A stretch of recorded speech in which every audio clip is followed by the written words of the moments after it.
अल्हम्दुलिल्लाहि नहमदुहु व नस्तईनुहु व नस्तगफिरुहु व नु'मिनु बिहि व नतवक्कलु अलैहि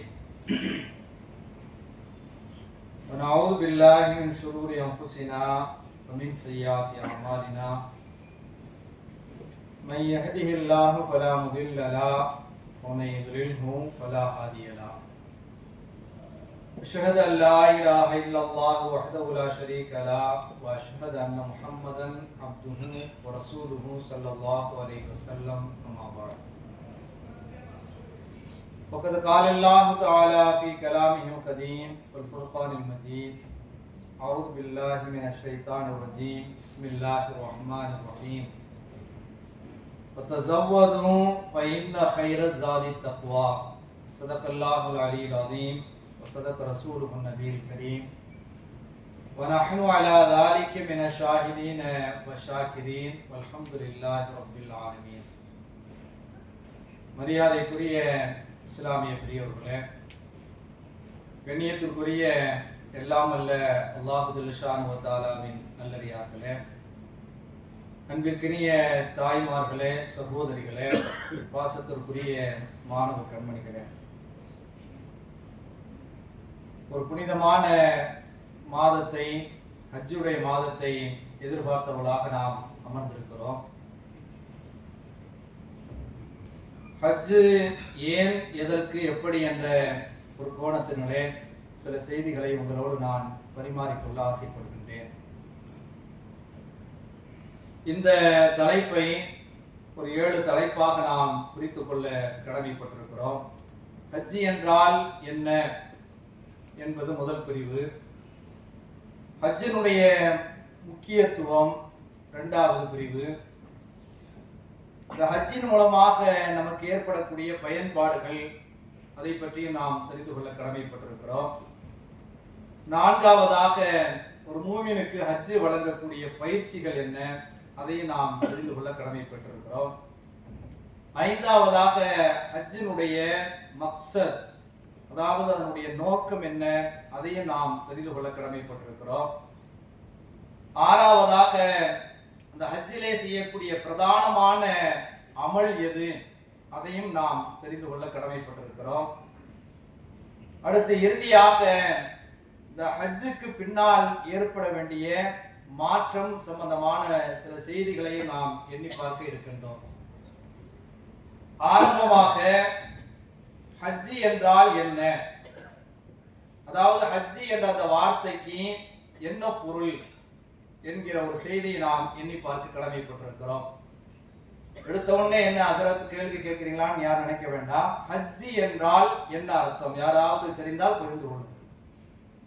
ஹஜ்ஜி கடமை நமக்கு தெரியும். இந்த ஹஜ்ஜி என்ற அந்த வார்த்தைக்கு என்ன பொருள்? இந்த சம்மர் கிளாஸ் எல்லாம் நீங்களாம் வந்து உட்காரணும். இன்ஷா அல்லாஹ் உட்கார்ந்தீங்கன்னா அதை என்ன செய்யலாம், படிச்சுக்கலாம். ஹஜ்ஜி என்றால் சந்திக்க நாடுவது அப்படின்னு அர்த்தம். ஹஜ் அப்படிங்கிற அந்த வார்த்தைக்கு சந்திக்க நாடுவது அப்படின்னு என்ன செய்யறாங்க, அகராதியில் அதற்கு பொருள் கொடுக்கிறார்கள். அதாவது உலகத்தினுடைய நாலா பக்கங்களிலிருந்தும் மக்கள் அந்த காபாவை சந்திக்க நாடுவதால், ஒரு குறிப்பிட்ட இடத்தில் மாத்திரமல்ல, உலகத்தில் இருக்கக்கூடிய பல பகுதியில் இருக்கக்கூடிய மக்கள் எல்லாம் அந்த இடத்தை எப்படியாவது சந்திக்க வேண்டும் என்கிற வகையிலே ஆசைப்படுவதால், நாடுவதால் அந்த கடமைக்கு ஹஜ்ஜி என்பதாக அர்த்தம் வந்ததாக அறிஞர் பெருமக்கள் நமக்கு என்ன செய்கிறார்கள், விளக்கத்தை சொல்லி காட்டுகிறார்கள். இப்ப விளக்கத்தை, ஹஜ்ஜினுடைய அர்த்தத்தை நாம் தெரிந்து கொண்டோம். அதற்கு அடுத்தபடியாக ஹஜ்ஜினுடைய முக்கியத்துவம் நம்ம தெரிந்த செய்திகள் தான் இருந்தாலும் கூட நினைவூட்டலாக சொல்லப்படுகிறது.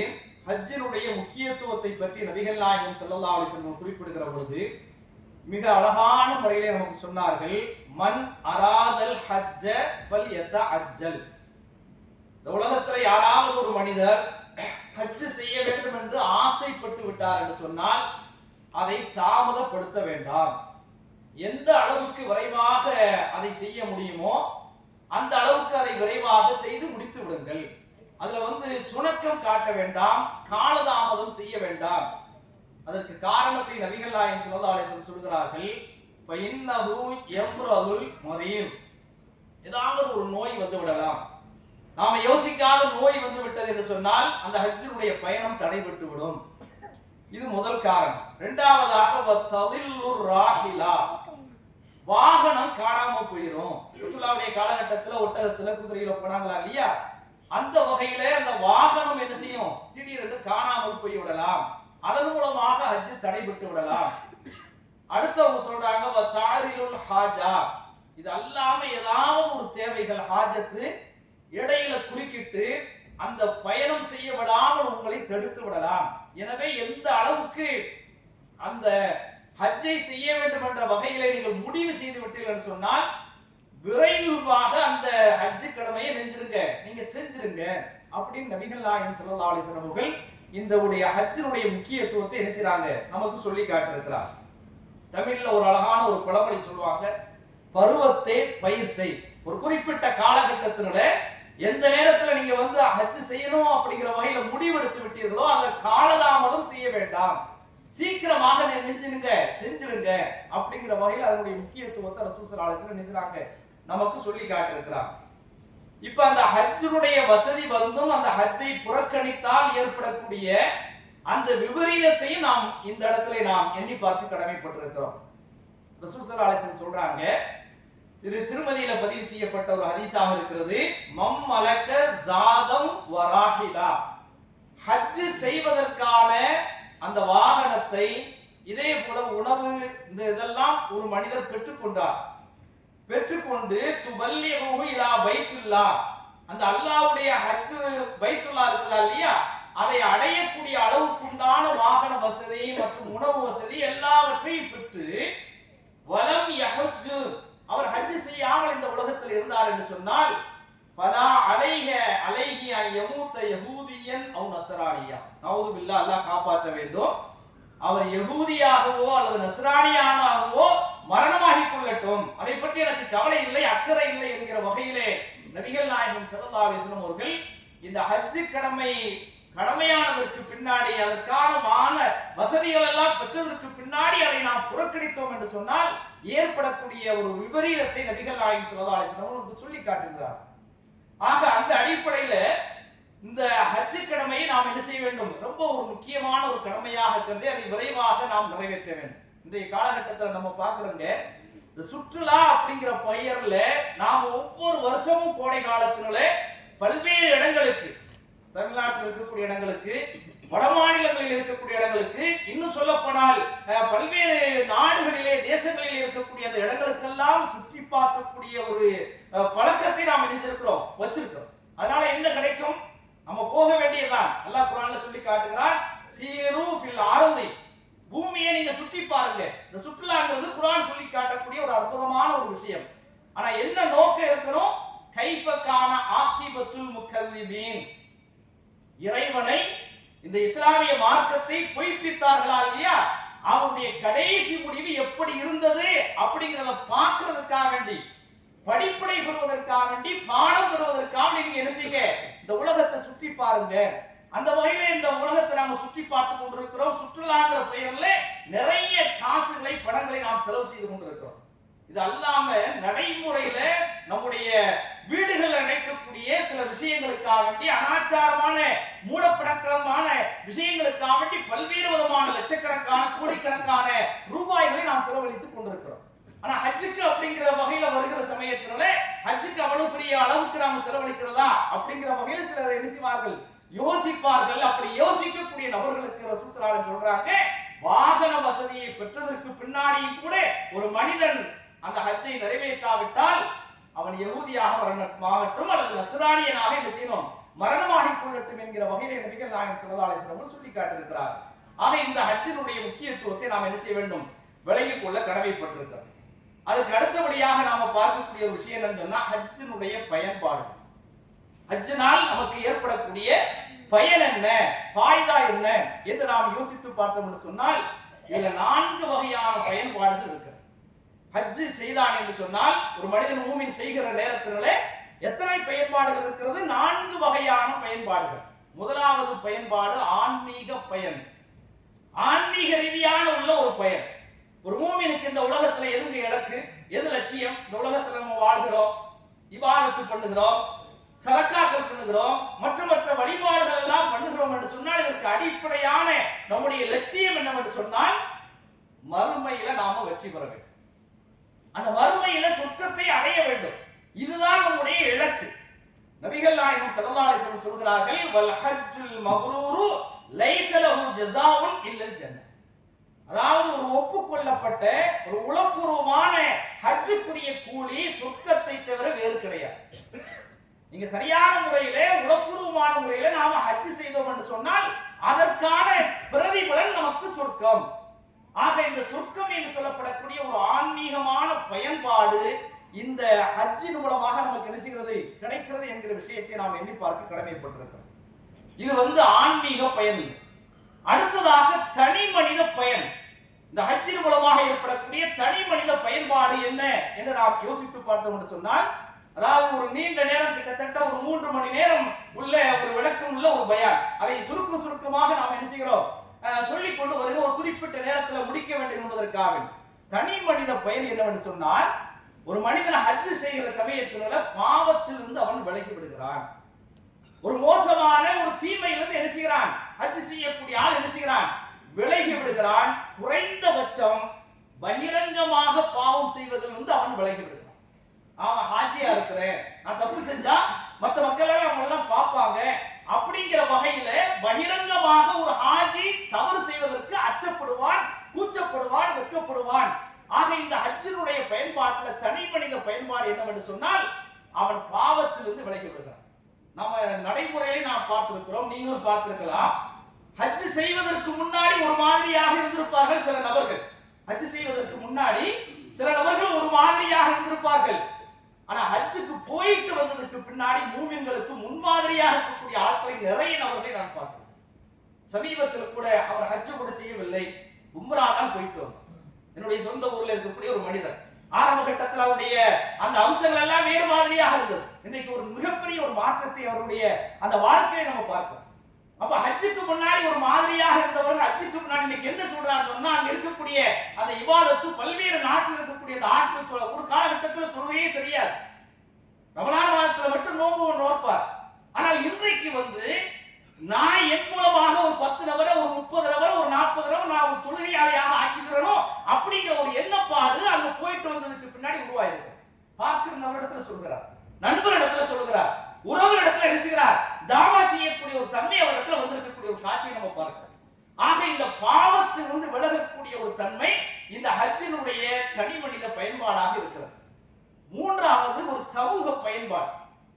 சமூக பயன்பாடு என்று சொன்னா, பொதுவாக இந்த உலகத்துல வாழ்ற சமயத்துல யாரா இருந்தாலும் சரி, நீங்களாக இருந்தாலும் சரி, நானா இருந்தாலும் சரி, உறவுகளோட சண்டை போட்டிருப்போம், நண்பர்களோட இணைஞ்சிருப்போம், சண்டை போட்டிருப்போம். ஏதாவது ஒரு வகையில பிணக்கு ஏற்பட்டு நாம கொஞ்சம் பிரிவினையாக இருக்கக்கூடிய ஒரு காட்சி இந்த உலகத்தில் நடக்கக்கூடிய ஒரு தன்மை தான் இருக்கிறது.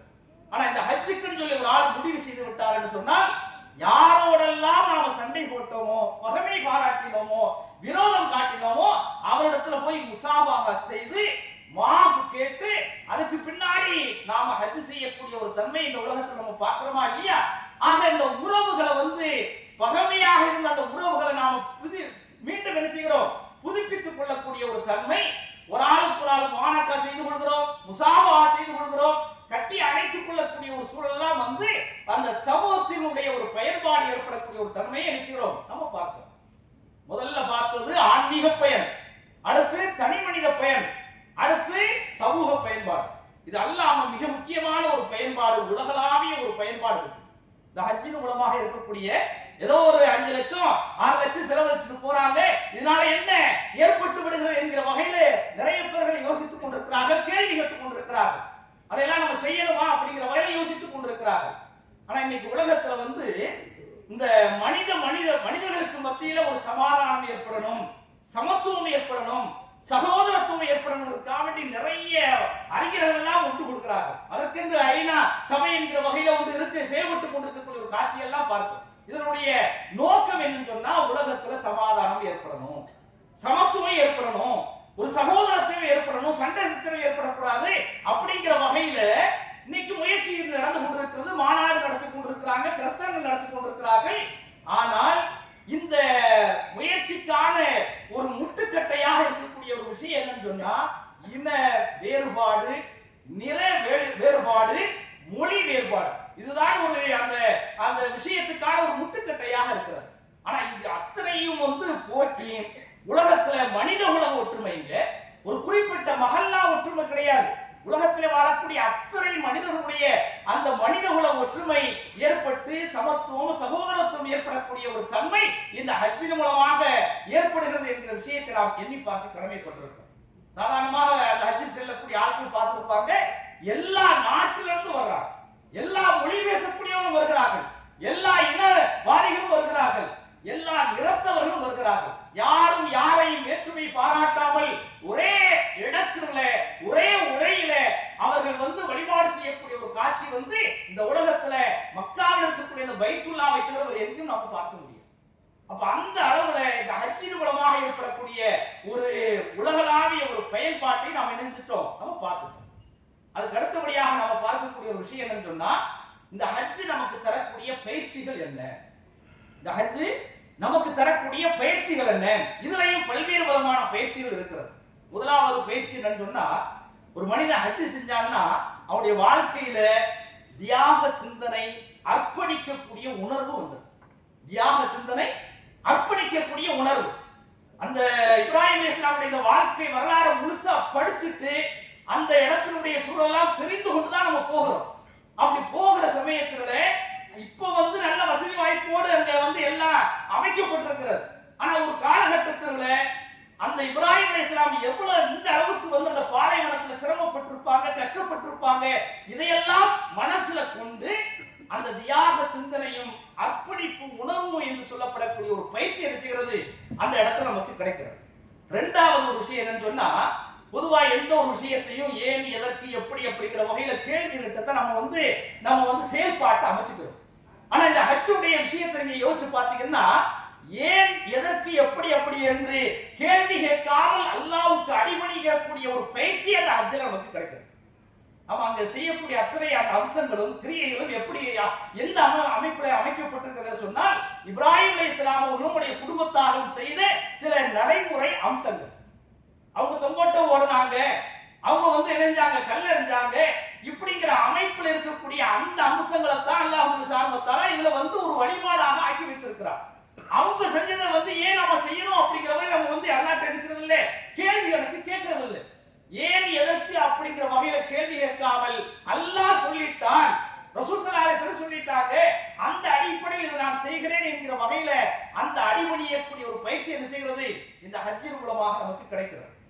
அடுத்ததாக மிக முக்கியமான ஒரு விஷயம் என்னன்னு சொன்னா நம்முடைய இதயத்தை, நம்முடைய கல்வை இறைவனிடம் பறிகொடுக்கக்கூடிய ஒரு பரவச நிலை அங்கே ஏற்படும். அதனால தான் அங்க ஹஜ்ஜுக்கு செல்லக்கூடிய அத்தனை பேர் நினைச்சாங்க இந்த லப்பை தல்பியாவை ஓதுறாங்க. நான் சரணடைந்து விட்டேன், நான் உன்னிடத்துல அர்ப்பணித்து விட்டேன், என்னுடைய அத்தனை அவசரங்களையும் அர்ப்பணித்து விட்டேன், உன்னிடத்திலே ஆஜராகி விட்டேன் என்கிற வகையில அந்த தல்பியாவை ஓதி இதயத்தை இறைவனிடம் பறிகொடுக்கக்கூடிய அந்த பரவச நிலை என்று சொல்லப்படக்கூடிய ஒரு பயிற்சி என்ன செய்கிறது இந்த ஹஜ்ஜின் மூலமாக கிடைக்கிறது. இது எல்லாவற்றையும் விட நன்றாக நாம் யோசித்து பார்க்க வேண்டும். ஆக பெரிய அளவுக்கு இறுக்கமான மனசுடைய ஆளை கூட இழக வைத்து கண்ணீர் விட்டு அழக்கூடிய ஒரு சூழ்நிலையை அந்த ஹஜ்ஜில் நமக்கு ஏற்படுத்தும். எவ்வளவு பெரிய ஆளாலும் சரிங்க, இங்கிருந்து போகும்போது நல்லா ஜாலியா போவாங்க, எல்லாம் செய்வாங்க. ஆனா அந்த எஹ்ராமை எல்லாம் கட்டி அந்த காபத்துல்லாவை பார்க்கிற சமயத்துல ஒரு சாதாரண இளகிய மனசு உள்ள ஆள் கிடையாது. ஒரு இறுக்கமான ஒரு கடின சித்தம் உள்ள ஒரு ஆளாக இருந்தாலும் கூட அந்த காபாவை பார்த்து விட்டார் என்று சொன்னால் கண்ணீர் விடாமல் இருக்க மாட்டார். யார் ஆணாக இருக்கட்டும் அல்லது பெண்ணாக இருக்கட்டும் எல்லோருமே கண்ணீர் விடக்கூடிய ஒரு தன்மை இந்த உலகத்தில் நினைக்கிறோம். எல்லோரும் அனுபவித்திருப்பீர்கள். நிறைய ஹாஜிகளும் அம்ராட்சிகளும் நிறைய பெண்கள் இருப்பீர்கள். அப்ப அப்படியான ஒரு பரவச தன்மை என்ன செய்கிறது அந்த ஹஜ் நமக்கு தருகிறது. அதுக்கு அடுத்தபடியாக நாம பார்க்கக்கூடிய ஒரு விஷயம் என்ன சொன்னா ஹஜ்ஜினுடைய நோக்கம் என்ன. நாம தொழுகிறோம், ஒரு கட்டத்துல ஒரு ஜும்மாவில் நம்ம பேசுறோம், தொழுகையின் நோக்கம் என்ன அப்படிங்கிற வகையில் நம்ம பேசியிருக்கிறோம். இதே போல நோம்புடைய நோக்கத்தை நம்ம பேசியிருக்கிறோம். ஹஜ்ஜினுடைய நோக்கம் என்ன அப்படிங்கிற விஷயத்தை நாம் தெரிந்து கொள்ள கடமைப்பட்டிருக்கிறோம். இல்ல ஒரு 4 அம்சங்கள் இருக்கிறது. நோக்குங்கிற வகையில நடைமுறையில ஒரு 4 அம்சங்கள் இருக்கிறது. முதலாவது அம்சம் என்னன்னு சொன்னா, உலகாதைய அமைப்புல லாபம் பெறணும் அப்படிங்கிற வகையில நோக்கம் கொண்ட ஆட்களும் ஹஜ் செய்து கொண்டிருக்கிறார்கள். இதுக்கு ஹஜ் ஏஜென்ட்டுகள் ஒரு முன் உதாரணமாக இருக்கிறார்கள். ஒரு காலகட்டத்தில் அதை ஒரு சேவையாக பண்ணி கொண்டிருந்தார். இன்னைக்கு அது என்ன செஞ்சு வியாபாரமாக ஆகி போய்விட்டது. ஆக உலகாதைய நோக்கத்தின் அடிப்படையில் செயல்படக்கூடிய ஆட்களும் இருக்கிறார்கள் நடைமுறையில். இரண்டாவது, சில பேர் ஹஜ் செய்யறாங்கன்னு சொன்னா சமூகத்துல ஒரு அங்கீகாரத்தை அந்தஸ்தை பெறணும், ஒரு ஹாஜியாரு அப்படிங்கிற வகையில ஒரு சமூக, அதாவது அந்த இறைவனுக்காக வேண்டி அப்படிங்கிற அந்த நியத்தெல்லாம் மாறி, இஹ்லாஸ் எல்லாம் மாறி சமூகத்துல ஒரு அங்கீகாரத்தை பெறணும், அந்தஸ்தை பெறணும், தகுதியை பெறணும் அப்படிங்கிறதுக்காண்டி சில பேர் என்ன செய்றாங்க, இந்த ஹஜ்ஜை நிறைவேற்றாங்க. இது ஒரு நோக்கமாக இருக்குது. மூணாவது, சில பேர் உலக வாழ்க்கையில சில தவறுகள் எல்லாம் செஞ்சிருப்பாங்க, சில அந்தரங்க தில்லுமுள்ளுகள்லாம் செஞ்சிருப்பாங்க. அதையெல்லாம் மறைக்கணும் அப்படிங்கிறதுக்காக வேண்டி ஹாஜி அப்படிங்கிற வகையில பெற்றுட்டோம் சொன்னா அதெல்லாம் மறைக்கப்பட்டுரும் அப்படிங்கிறதுக்காக வேண்டி அந்த நோக்கத்துல செல்லக்கூடிய ஆட்கள் என்ன செய்றாங்க, இந்த உலகத்துல இருக்கிறாங்க. நான்காவதாக உள்ள ஒரு நோக்கம் என்னன்னு சொன்னா, கடந்த கால கரைபடிந்த அந்த வாழ்வை கடைந்து விட்டு ஒரு புதிய வாழ்வை தொடரணும் அப்படிங்கிறதுக்காக வேண்டி ஹஜ்ஜுக்கு போகக்கூடிய ஆட்களும் இருக்கிறார். ஆக இந்த 4 அமைப்புல நடைமுறையில நோக்கங்கள் இருக்கக்கூடிய ஒரு காட்சியை நம்ம பார்க்கிறோம். இஸ்லாமிய அடிப்படையில, குர்ஆன் சுன்னா அடிப்படையில இந்த ஹஜ்ஜினுடைய நோக்கத்தை நாம் என்ன செய்ய வேண்டும், விளங்கிக் கொள்ள கடமைப்பட்டிருக்கிறோம். ஆனா உரையினுடைய ஆரம்பத்துல ஒரு வசனத்தை உங்களுக்கு முன்னால் நான் வாசித்து காண்பித்தேன். அதுல தெளிவாக அல்லாஹ் சுப்ஹானஹு வ தஆலா சொல்லி காட்டுறான், இந்த புனித பயணத்துக்கான வகையில நீங்கள் கட்டுச்சாதத்தை தயார்படுத்திக் கொள்ளுங்கள். எதெல்லாம் உங்களுக்கு தேவையோ அத்தனையும் நீங்கள் என்ன செய்யுங்க, சித்தப்படுத்திக் கொள்ளுங்கள், தயார்படுத்திக் கொள்ளுங்கள். இருந்தாலும் கூட நீங்கள் தயார்படுத்தக்கூடிய, சித்தப்படுத்தக்கூடிய அத்தனை அம்சங்களிலும் ஆகச் சிறந்தது தெரியுமா, இந்த ஹஜ்ஜில ஏற்படக்கூடிய ஆகச் சிறந்த ஒரு நோக்கம் என்ன தெரியுமா, தக்வா என்று சொல்லப்படக்கூடிய அந்த இறையச்சம் தான், இறை பய உணர்வு தான் மிக முக்கியமான நோக்கம் என்பதாக அல்லாஹ் சுப்ஹானஹு வ தஆலா சொல்லி காட்டுகிறார். இன்னொரு வசனத்தில் அல்லாஹ் சொல்லி காட்டுகிறான், லா யனாலுல்லாஹு லுஹூமுஹா வலா திமாஹுஹா வலாக்கின் யனாலுஹு தக்வா. அந்த குர்பானி கொடுக்கிற சமயத்திலே அந்த இறைச்சிகளோ அந்த ரத்தங்களோ அல்லாஹ்வை சென்றடையாது. எது சென்றடையும் என்று சொன்னால் உங்களுடைய உள்ளத்தில் இருக்கக்கூடிய அந்த தக்வா தான், இறையச்சம் தான் இறைவனை சென்றடையும் என்கிற வகையிலே அவனுடைய நோக்கத்தை அல்லாஹ் சுப்ஹானஹு வ தஆலா தெளிவாக சொல்லி காட்டுகிறான். நபிமொழியில நம்ம பார்க்கிற சமயத்துல ரசூல் ஸல்லல்லாஹு அலைஹி வஸல்லம் சொல்றாங்க, அந்த ஹஜ்ஜினுடைய நோக்கத்தை சொல்றாங்க. சடங்கு ரீதியாக தொழக்கூடாது, சடங்கு ரீதியாக நீங்கள் நோன்பு வைக்க கூடாது, சடங்கு ரீதியாக நீங்கள் என்ன செய்யக்கூடாது, ஹஜ் செய்யக்கூடாது. பிரதான நோக்கத்தை ரசூல் ஸல்லல்லாஹு அலைஹி வஸல்லம் சொல்றாங்க, மன் ஹஜ்ஜ ஹாதல் பைத், யார் இந்த பைத்துல்லாவை ஹஜ் செய்கிறாரோ, எந்த நிலையில பலம் யர்ஃபுஸ், ஒரு தவறான உறவுல அவர் ஈடுபடவில்லை, சொந்த மனைவிதான் இருந்தாலும் கூட ஹஜ்ஜுடைய காலகட்டத்தில் என்ன செய்யக்கூடாது, அந்த உடலுறவு கொள்ளக்கூடாது. அந்த ஹலாலான அந்த உறவை கூட அங்க தடுக்கப்படுகிறது. ஹலாலான உறவை கூட தடுத்த நிலையில் அவன் பயிற்சி பெற்றான் என்று சொன்னால் அவன் திரும்ப வருகிற சமயத்தில் மோசமான உறவுக்கு அவன் செயல்படுவானா என்று நாம் யோசிக்க வேண்டும். அப்ப அவன் என்ன செய்யல, இல்லற உறவுல ஈடுபடல, வலம் யஃசு, தீய நடத்தையில தீய பேச்சு எதுவும் பேசல. இந்த நிலையில அவன் ஹஜ் செய்தான் என்று சொன்னால் ரஜஅ கயௌமி வலதத்துஹு உம்மு, அவருடைய தாய் அவனை பெற்றெடுத்த நேரத்திலே எப்படி அப்பளுக்கில்லாத ஒரு மனிதனாக இருக்கிறானோ அது போன்ற வகையிலே அவன் ஆகிவிடுவான் என்று நபிகள் நாயகம் ஸல்லல்லாஹு அலைஹி வஸல்லம் அவர்கள் இந்த ஹஜ்ஜினுடைய பிரதான நோக்கத்தை என்ன செய்றாங்க, நமக்கு சொல்லி காட்டுகிறார்கள். அடுத்து மிக முக்கியமான ஒரு அம்சம் என்னன்னு சொன்னா, இந்த ஹஜ்ஜினுடைய பிரதானமான அமல் எது? இதுவரைக்கும் கேள்வி கேட்கல, ஆரம்பத்துல கேட்ட கேள்விக்கு நீங்க பதில் சொல்லுங்க. ஹஜ்ஜில பல அமல்கள் இருக்கிறது. இந்த அமல்கள்ல பிரதானமான அமல் எது? மிக முக்கியமான, மிக அவசியமான ஒரு அமல் எது? அரஃபாவுல தங்குறது. ரசூல் ஸல்லல்லாஹு அலைஹி வஸல்லம் சொல்றாங்க, அல் ஹஜ்ஜு அரஃபா. இந்த ஹஜ் நீங்க சொல்றீங்களா இல்லையா, நிறைய அம்சங்கள் இருக்கிறது. அந்த ஹஜ்ஜில மிக முக்கியமான ஒரு அம்சம் என்னன்னு சொன்னா, அந்த அரஃபாவுல தங்குறது. இந்த அரஃபா என்று சொல்லப்படக்கூடிய மைதானத்துல தங்குறது தான் மிக பிரதானமான ஒரு அமல் அப்படிங்கிற விஷயத்தை நாம தெரிஞ்சுக்கிட்டோம். ஆனா அடுத்து ஒரு கேள்வி இருக்கிறது, ஏன் இந்த அரஃபாங்கிறதுக்கு இவ்வளவு பெரிய சிறப்பு? அந்த அரஃபாவுடைய மைதானத்துக்கு ஏன் இவ்வளவு பெரிய சிறப்பு? யாராவது யோசிச்சு பார்த்திருக்கிறோமா? அதற்கு அறிஞர் பெருமக்கள் சொல்லி காட்டுகிறார்கள், இந்த அரஃபா மைதானம் ஒரு சாதாரண மைதானம் கிடையாது. நம்முடைய உள மைதானத்துல ஒரு பெரிய பாதிப்பை உருவாக்கக்கூடிய ஒரு மைதானம். அரஃபா என்று சொல்லப்படக்கூடிய இந்த மைதானம் வந்து நம்முடைய உள்ளத்திலே மிகப்பெரிய ஒரு பாதிப்பை உருவாக்கக்கூடிய ஒரு மைதானம். அவங்க பெரிய மாளிகையில வாழ்ந்திருக்கலாம், நல்ல ஏசி ரூம்ல வாழ்ந்திருக்கலாம், எல்லாம் இன்னைக்கு வந்து வசதி வாய்ப்பு செஞ்சிருக்கிறாங்க.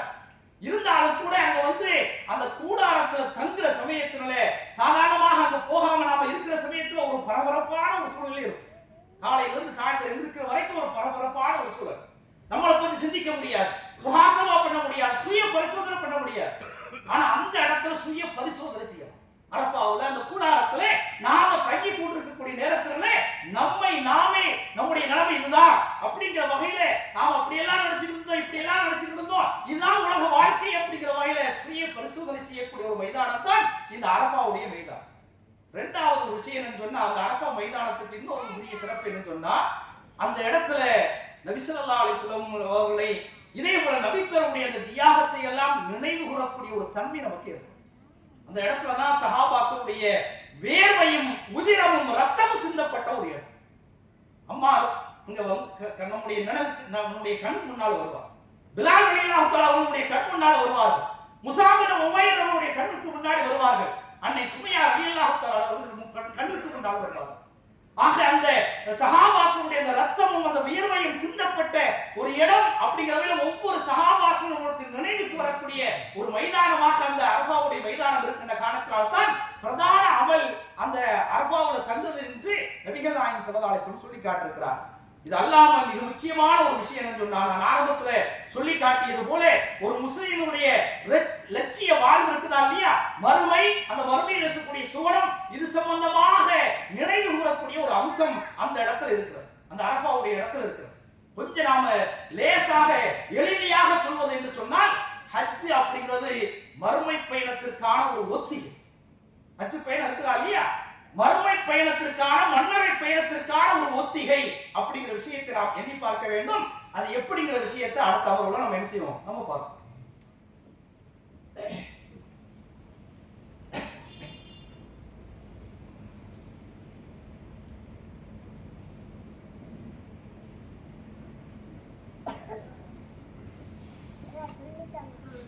அஸ்ஸலாமு அலைக்கும் வரஹ்மத்துல்லாஹி தஆலா வ பரகாத்துஹு.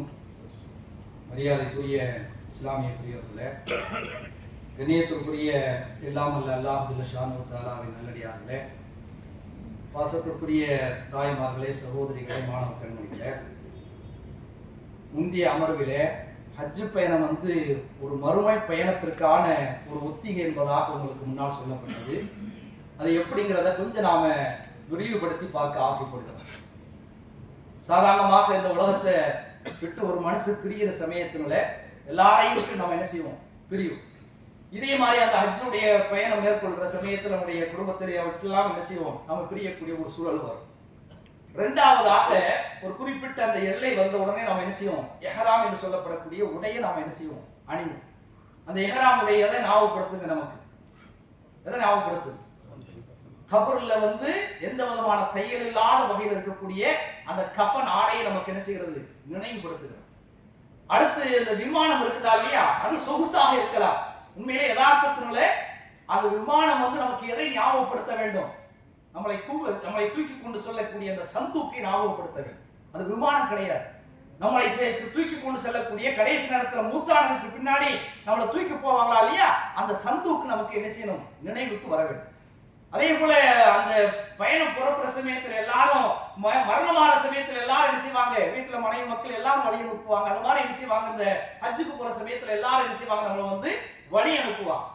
இதே போல அந்த விமானத்துல வந்து நம்ம வந்து ஜாமான்களை நிறைய கொண்டு போகலாம். ஆனா அப்படி கொண்டு போற சமயத்தினால நல்ல ஜாமான்களுக்கு தான் நாங்கள் அனுமதி கொடுக்கப்படும். கெட்ட ஜாமான்கள், அதாவது அடுத்தவர்களுக்கு இடையில் செய்யக்கூடிய கத்தி கப்பலா போன்ற இதெல்லாம் என்ன செய்வாங்க, தூக்கி எறிஞ்சிருவாங்க. ஆக நாம் இந்த உலகத்தை விட்டு பிரிகிற சமயத்துல நல்ல அமல்கள் தான் நமக்கு என்ன செய்யும், நமக்கு கூட வரும். தீய அமல்கள் நமக்கு கூட வராது அப்படிங்கிற விஷயத்தை நாம் எண்ணி பார்க்க கடமைப்பட்டிருக்கிறோம். இதே போல அந்த உள்ள நுழையிற சமயத்துல கஸ்டம்ஸ் ஆபீசர் இருக்கிறாங்களா இல்லையா, நம்மள அத்தனை பேரும் சோதிச்சு பார்ப்போம். அது மாதிரி முன்கர் நக்கி என்ன செய்வாங்க, மண்ணறையில வந்து நம்மளை என்ன செய்வாங்க, சோதிப்பாங்க. உன்னுடைய ரப்பு யார், உன்னுடைய தீர் என்ன, உன்னுடைய மார்க்கம் என்ன, நபி யார் அப்படிங்கிற வகையில அந்த சோதனை எல்லாம் என்ன செய்வாங்க. அந்த முன்கர் நக்கி அந்த கஸ்டம்ஸ் ஆபீசர் வருகிற சமயத்தில் நமக்கு யார் ஞாபகத்துக்கு வர வேண்டும், முன்கர் நக்கி என்ன செய்ய வேண்டும், நமக்கு ஞாபகத்துக்கு வர வேண்டும். அந்த விசாரணைக்கு பின்னாடி நல்ல ஆட்களுக்கு என்ன ஏற்படும் அப்படிங்கிற விஷயம் நமக்கு ரெண்டாக தெரியும். கெட்ட ஆள்களுக்கு என்ன ஏற்படும் அப்படிங்கிற விஷயம் கபர்ல இருக்கக்கூடிய அந்த விஷயம் நமக்கு தெரியும். அப்ப நல்ல ஆளா இருந்தா என்ன செய்வாங்க, உள்ள அனுப்பிடுவாங்க. கெட்ட ஆளா இருந்தா என்ன செய்வாங்க, ஜெயிலுக்கு அனுப்பிடுவாங்க. அந்த கஸ்டம்ஸ் ஆபீஸ்ல என்ன செய்வாங்க, ஜெயிலுக்கு அனுப்பிடுவாங்க. இதே போல நம்ம கூட வர்ற சமயத்துல பயணிகள்ல வந்து எல்லாரும் நல்லவங்க கெட்டவங்களா இருக்க மாட்டாங்க. நல்லவங்களும் இருப்பாங்க, கெட்டவங்களும் என்ன செய்வாங்க, இருப்பாங்க. ரசூல் ஸல்லல்லாஹு அலைஹி வஸல்லம் சொல்றாங்க, நீங்க பயணம் மறுமைக்கான பயணத்துல போய் கொண்டிருக்கிற சமயத்துல வந்து உங்களுடைய அந்த நல்ல அமல்கள்லாம் ஒரு அழகிய தோற்றத்துல உங்களோட வருவாங்க. மோசமான ஆட்கள்லாம் வந்து அந்த மோசமான ஒரு தோற்றத்துல வருவார்கள் என்று நபிகள் நாயகம் ஸல்லல்லாஹு அலைஹி வஸல்லம் சொல்லி காட்டிருக்கிறார். அது அல்லாம அந்த அரஃபா வெளி இருக்குதா இல்லையா, அது அந்த அரஃபா வெயிலில நாம தங்கி இருக்க சமயத்துல எது ஞாபகத்துக்கு வரணும், எந்த மைதானம் நமக்கு ஞாபகத்துக்கு வரணும், மஹ்ஷர் என்று சொல்லப்படக்கூடிய அந்த மைதானம் என்ன செய்ய வேண்டும், நமக்கு ஞாபகத்துக்கு வர வேண்டும். இதே போல சஃபா மர்வாவுக்கு இடையில தொங்கோட்ட விடுற சமயத்தினால அந்த இறைவன் நம்ம எப்படி விடுவானோ அப்படிங்கிறவங்க எல்லாரும் என்ன செய்வாங்க, யா நஃப்ஸி அப்படிங்கிறவங்க அந்த தொங்கோட்ட ஓடுவாங்களா இல்லையா, அங்கே இங்கே ஓடுவாங்களா இல்லையா, நபிமார்கள் அந்த நபிமாரை பார்ப்பாங்க, இந்த நபிமாரை பார்ப்பாங்க, கடைசியில் ரசூல் ஸல்லல்லாஹு அலைஹி வஸல்லம் வருவாங்களா இல்லையா, அந்த நினைவு என்ன செய்யணும், வரணும். கடைசியாக எல்லாம் முடிஞ்சதுக்கு பின்னாடி அந்த காபாவுடைய தரிசனம் நமக்கு கிடைக்கிறது மாதிரி எல்லா கேள்வியும் எனக்கு முடிஞ்சதுக்கு பின்னாடி இறைவனுடைய அந்த தரிசனம் நாளைக்கு சொர்க்கத்தில் கிடைக்கக்கூடிய தரிசனம் இருக்குதா இல்லையா, அது நம்முடைய ஞாபகத்துக்கு வரும். இப்படியான தன்மையில அந்த ஹஜ் பயணம் வந்து ஒரு சாதாரண பயணம் கிடையாது, உல்லாச பயணம் கிடையாது, ஒரு சுற்றுலா பயணம் கிடையாது, மறுமை பயணத்திற்கான ஒரு ஒத்திகை அப்படிங்கிற விஷயத்தை நாம் எண்ணி பார்க்க கடமைப்பட்டிருக்கிறோம். இப்ப இவ்வளவு பெரிய பயன்பாடுகள் இந்த பயிற்சிகள் பெற்றதுக்கு பின்னாடி ஒரு ஹாஜியினுடைய அந்த மாற்றம், கடைசி மாற்றம் எப்படி இருக்க வேண்டும் என்று சொன்னால் அறிஞர் பெருமக்கள் சொல்லி காட்டுகிறார்கள். அந்த ஹஜ்ஜுக்கு போயிட்டு வந்த ஆட்கள் வந்து அந்த புனித காபாவை தன்னுடைய கண்ணார கண்டுவிட்டார் என்று சொன்னால் அந்த புனித காபாவை கண்ட அந்த கண்கள் இனி ஒரு காலகட்டத்திலும் கெட்ட விஷயங்களை காணக்கூடாது அப்படிங்கிற விஷயத்தை நாம் எண்ணி பார்க்க வேண்டும். இதே போல அந்த நேரத்தில் நம்ம தல்பியாவை முடிஞ்சிருப்போமா இல்லையா, அந்த தல்பியாவை ஒளிந்த அந்த அவருடைய நாவுகள் வந்து அதாவது துரு வார்த்தைகளை என்ன செய்யக்கூடாது, பேசக்கூடாது. அவங்க வந்ததுக்கு பின்னாடி ஏற்படக்கூடிய ஒரு மாற்றம் அப்படிங்கிற வகையில இதே போல அந்த இடத்துல நாம ஹஜ் செய்யக்கூடிய நேரத்துல நிறைய தஸ்பீஹாத்துகள், திக்ருகள் அப்படிங்கிற வகையில இறை புகழ் பாக்களை நாம இணைந்திருப்போம், நிறைய பாடி இருப்போம், அப்படி கேட்டிருப்போம். அந்த கேட்ட செவிகள் வந்து இழிவான ஒரு ஆபாசமான அருவருக்கத்தக்க இன்னிசைகளை என்ன செய்யக்கூடாது, அவர்களும் கேட்கக்கூடாது. இதே போல அந்த அறுத்து பலியிட்ட கரங்கள், அந்த குர்பானி என்கிற வகையில அறுத்து பலியிட்ட அந்த கரங்கள் வந்து தீய நடத்தைகளை என்ன செய்யணும், அவங்க வந்ததுக்கு பின்னாடி அறுத்து பலியிடக்கூடிய தன்மையை அவர்கள் வந்து என்ன செய்யணும், பயிற்சி பெறணும். இது அல்லாம கல் எறிந்த கரங்கள், அந்த ஷைத்தானுடைய இடத்துல வந்து கல் எறிவாங்களா இல்லையா, அந்த கல் எறிந்த கரங்கள் வந்து பாவ சுமைகளை வந்து தூக்கி எறிய வேண்டும். இப்படியான ஒரு தன்மையோடு நம்முடைய ஹஜ் அமைந்தது என்று சொன்னால் அது ஒரு சிறப்பான ஒரு ஹஜ்ஜாக இருக்கும், ஹஜ்ஜ மப்ரூராக இருக்கும், ஹஜ்ஜ மக்பூலாக இருக்கும், அல்லாஹ்வால் ஏற்றுக்கொள்ளப்பட்ட ஹஜ்ஜாக இருக்கும். எல்லாம் அல்லாஹ் சுப்ஹானஹு வ தஆலா அப்படியான ஒரு ஹஜ் செய்யக்கூடிய ஒரு வாக்கியத்தை உங்களுக்கு எனக்கும் தந்து புரிவானாக. வாஹிர் தாவானா அல்ஹம்துலில்லாஹி ரப்பில் ஆலமீன். அஸ்ஸலாமு அலைக்கும் வரஹ்மத்துல்லாஹி வபரகாத்துஹு.